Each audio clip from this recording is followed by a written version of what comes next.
తెలుగు రాష్ట్రాల్లోని అన్ని జిల్లాలకు విస్తరిస్తూ అత్యాధునిక వైద్యం అందిస్తున్న మల్టీనేషనల్ హాస్పిటల్ మెడికవర్ హాస్పిటల్స్ ఇప్పుడు మన వరంగల్లో. వాసు శ్యామల మాజీ జెడ్పీటీసీ గట్టు మండలం 10 సంవత్సరాలుగా కంటిన్యూగా గట్టు మండలంలో జెడ్పీటీసీగా ప్రజల మధ్యనే ఉంటూ ప్రజలకు సేవ అందిస్తున్నాను. ఏదైతే మొదటిసారిగా జెడ్పీటీసీగా 2000తోనే మెజార్టీతో వస్తే మళ్ళీ 2019లో అదే జెడ్పీటీసీగా నిలబడితే దాదాపుగా రాష్ట్ర ప్రభుత్వంలోనే అత్యధిక మెజారిటీ 10,500 మెజారిటీతోన నా గట్టు మండల ప్రజలు నన్ను గెలిపించడం జరిగింది. దానికి అనుగుణంగా నేను కూడా ప్రజల మధ్యనే ఉంటూ కేసీఆర్ గారి తెలంగాణ రాష్ట్ర ప్రభుత్వంలో అన్ని రకాలుగా ప్రజలకు అండగా ఉన్నాము. అదేవిధంగా ఉద్యమ కాలంలో నుంచి మా కుటుంబం మొత్తం కూడా రైలు రోక, రాస్తా రోక, పల్లెబాట ఇలాంటి కార్యక్రమాలను కూడా అన్ని కార్యక్రమాల్లో పాల్గొని ఉద్యమంలో పాల్గొన్నాము. తెలంగాణ రాష్ట్రం ఏర్పడిన తర్వాత ప్రభుత్వంలోనే ఉన్నాము. ఈరోజు ప్రభుత్వం లేదు అని చెప్పేసి మేము వేరే పార్టీ మార్చదలుచుకోలేదు.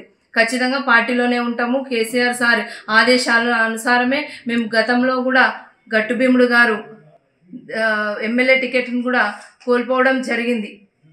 కానీ అయినప్పటికీ కూడా కేసీఆర్ గారి సహాయ సహకారాలతోనే మేము ఖచ్చితంగా ఆయన మాట తీరుకి రాష్ట్రంలో గద్వాల జిల్లాలోనే అన్ని రకాలుగా మేము బీఆర్ఎస్ పార్టీకి అండగా ఉన్నాము, అండగా ఉంటామని కూడా ఈ సందర్భంగా తెలియజేస్తున్నాను. అదేవిధంగా జోగులాంబ గద్వాల తాలూకా ప్రజలందరికీ కూడా బీఆర్ఎస్ పార్టీ ప్రజలందరికీ కూడా ఖచ్చితంగా మేము అండగా ఉంటామని కూడా ఈ సందర్భంగా తెలియజేస్తున్నాము.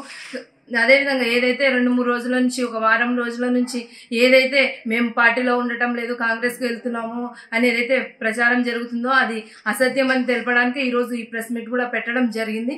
కాబట్టి ఎవరు అధైర్యపడొద్దండి, అందరికీ మేము ఖచ్చితంగా అండగా ఉంటామని కూడా తెలియజేస్తున్నాము. అదేవిధంగా కేసీఆర్ గారు, కేటీఆర్ గారి సహాయ సహకారాలతోన 2028లో ఖచ్చితంగా ఈ నడిగడ్డలో గులాబీ జెండా ఎగరవేసి వాళ్లకు మేము పూర్తిగా సహకారాన్ని అందిస్తూ వాళ్ళ బాటలోనే మేము నడుస్తాము.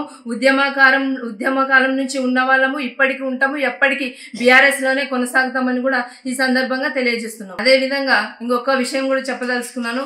పార్టీలోకి ఎంతో మంది వస్తుంటారు, పోతుంటారు. పార్టీకి వచ్చిన నష్టం ఏమీ లేదు. మేము ఖచ్చితంగా ఉంటాము, పార్టీలోనే ఉంటాము, పార్టీ కోసమే.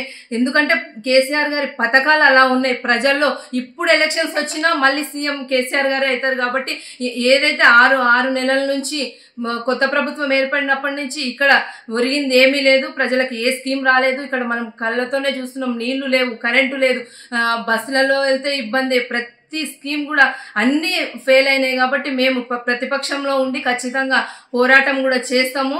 అదేవిధంగా కేసీఆర్ గారు మాకు ఖచ్చితంగా ఈరోజు ప్రెస్ మీట్ పెట్టి ఈ రకంగా మీరు ఇదే పార్టీలో ఉంటామని కూడా చెప్పడం ద్వారా మేము కూడా ప్రజలకు అందరికీ కూడా ఈ విషయం తెలియబరుస్తున్నాము. ఎవరు అధైర్యపడొద్దండి, ఖచ్చితంగా మా అండదండ పూర్తిగా ఉంటుంది. జోగులాంబ గద్వాల జిల్లా ప్రజలకు, తాలూకా ప్రజలందరికీ కూడా ఖచ్చితంగా మేము అండగా ఉంటామని కూడా ఈ సందర్భంగా తెలియజేస్తాం. మరిన్ని వీడియోస్ కోసం ఛానల్ ని సబ్స్క్రైబ్ చేయండి, లేటెస్ట్ అప్డేట్స్ కోసం వాట్సాప్ ఛానల్ ని ఫాలో చేయండి అండ్ లింక్ డిస్క్రిప్షన్ లో ఉంది.